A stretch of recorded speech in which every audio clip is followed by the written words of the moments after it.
Bali yun mga paps, to dumating na yung ating tail support. Yan, at buksan natin kung gaano siya kaganda. Ang bigat niya mga paps, so buksan natin.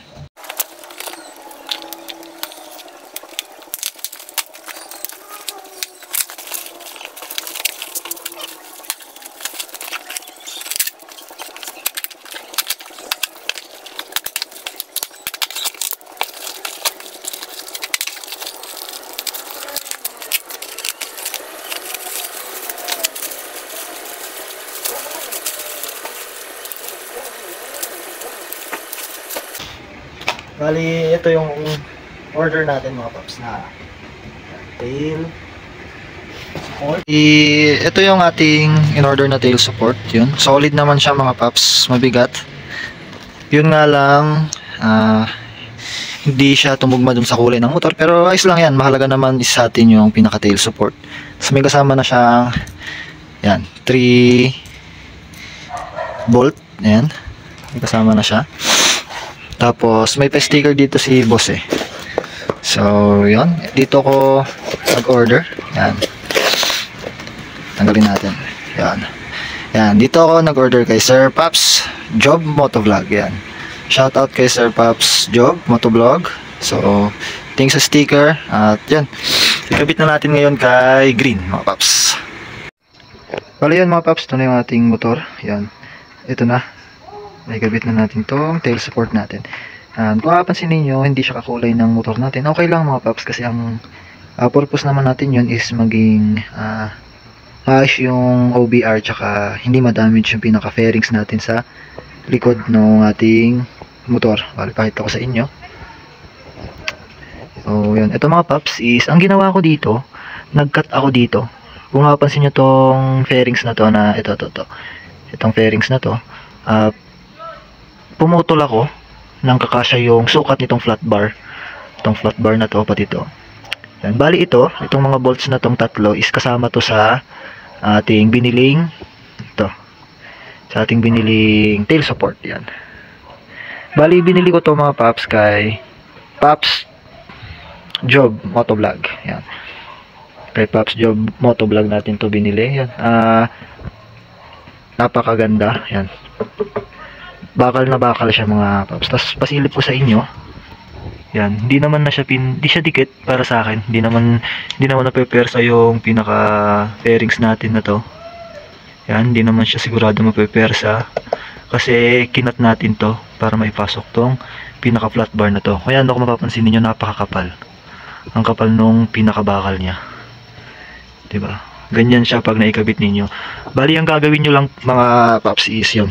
Magka-cut kayo sa pinaka fairings. Yan, hindi naman ganoon kahirap pumutol or mag-cut ng fairings sa side na to. Yan, basta sukat dito sa ating pinaka flat bar o sa pinaka ating tail support. Basta papasok yung tail support. Tapos ito yung pinaka upuan. Yan, bali yan, mapapansin ninyo, yan, tinabtaban ko yung pinaka upuan. Yan yung pinaka rubber pala mga paps. Yung pinaka rubber yan, tinabtaban ko yung 4 na rubber na yan para pag inilagay natin siya dito is yun, papasok at hindi tayo mahihirapang i-press yung pinaka upuan natin. Bali ang naibawas ko is halos kalahati ng rubber. Yung sa iba kasi daw is tinatanggal nila yung pinaka rubber, kaso mas okay kasi kung hindi mo na lang siya tatanggalin. I-cut mo na lang para kahit pa paano itong plastic na to is may support pa rin. So, yun. Ganito yung pinaka pagkakalagay. Ganito mga paps pag nasa likod naman yung ating tail support. Ganyan yung pinakakuha niya yon. Safe pa rin yung ating pinaka fairings. Diba mga paps? Yan. Angas oh. Angas pag nakaganyan ng mga paps, ang angas. Hindi naman kayo mahihirapan maglagay. Basta mag-cut kayo dito. Mag-cut lang kayo. Para hindi siya babasag, kasi pag hindi kayo nag-cut may tendency mag-crack lang din. Pero solid tong pinakabakal na ginawa ni Paps Job Motovlog. So yan, shout out sa iyo Paps Job. Napakaganda ng ginawa mong tail support para sa akin. Yan, wala namang problema kahit magkaiba ng kulay. Ang mahalaga dyan is yung aking OBR maging komportable na siya sa ating motor. So bali ilagay ko lang yung upuan para makita rin ninyo Balikan ko kayo mga paps. Ito na yung ating tail support pag nakakabit sa ating motor. Yan, napakaganda. Yan, okay lang kahit hindi kakulay ng ating motor kasi hirap nga naman kunin itong apple green na kulay. Ang hirap timplahin. Pero okay lang pansinin nyo, napakaganda at napakatibay. Yan tibay niyan, purong bakal. Sana is maging komportable na si Mrs. Yan. Tatanungin natin siya pag ginamit na natin ulit tong motor kung gaano ba kaganda at kung gaano ba ka-komportable pag meron tong tail support ng ating motor. Yan. Bali yun ulitin ko is hindi po ito bago sa ating mga motor. Yun. Ang akin po is sa mga kukuha po ulit ng ganitong motor, ayan, ganito po yung unahin ninyo, tail support. Kasi ang hirap pong mabasagan ng fairings. Yan, napansin naman ninyo, basag. Kaya yan, mas okay kung kukuha kayo mapa second hand or brand new na ganitong motor ni Motorstar. Yan, unahin nyo tong tail support. Yan, magiging, yun sabi nila is komportable yung OBR tsaka safe sa ating fairings dito sa angkasan. Tapos yun, nilagyan ko na rin ng ito. Kumbaga parang plastic lang din to pero para safe din na hindi magasgasan yung ating screen or itong speedometer. Bali hanggang dun lang mga paps. Yun. Bali shoutout ulit kay Sir Paps Job Motovlog. Yan. Shoutout sa iyo at maraming salamat.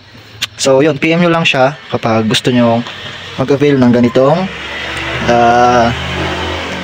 tail support. Meron na rin siyang set tail support na meron ng lagayan ng top box. Yun, sana yung kukunin ko kaso parang ayaw kasing lagyan ng top box yung motor. Yun, malalaman sa mga susunod na araw baka kung sakasakaling gusto ko maglagay ng tail support, di ba? Baka order tayo ulit. Pero meron po siyang ganito ng tail support na may lagayan na po ng top box. PM nyo lang siya. Yan. At mabilis po tayong makapag-order kasi ayun, napaka-responsive na kapwa nating Motorstar user. Yan. Shout out ulit Paps Job Motovlog. So hanggang dito na lang. Maraming salamat sa uulitin.